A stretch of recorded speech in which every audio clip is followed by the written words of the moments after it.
رمز خانه‌دار شدن ما واقعاً چیه؟ رمز ما املاک ارزانتر از قیمت واقعی روز معاملاتی رو با آنالیز هوش مصنوعی و نیروی انسانی پیدا میکنه و بعد از مذاکره با مالک و دریافت استعلامات قانونی اونها رو در سامانه معرفی میکنه. افرادی که عموماً پول زیادی ندارن که بتونن خانه بخرن، با ورود به سامانه و اطمینان از زیر قیمت بودن املاک معرفی شده درخواست خرید بخشی از یکی از اون ملک‌ها رو ثبت میکنن. روز موعود، روز خانه‌دار شدن که فقط چند روز بعد هستش، هر کس معادل سهم درخواستیش سند تک‌برگ اداره ثبت اسناد و املاک به نامش زده میشه. راستی بهای ملکتون رو به ما نمیدید.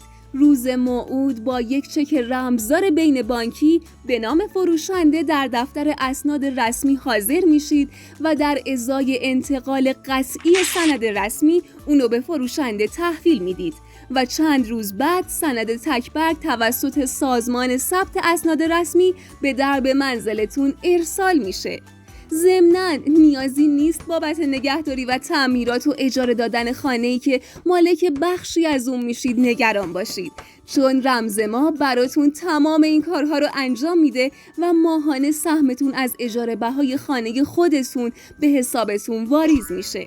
هر وقت هم خواستین ملک خودتون رو بفروشین یا تجمیع کنین، ما به راحتی برای فروش اونو در سامانه قرار میدیم و به آسونی براتون میفروشیمش. رمز ما رمز خانه‌دار شدن ماست.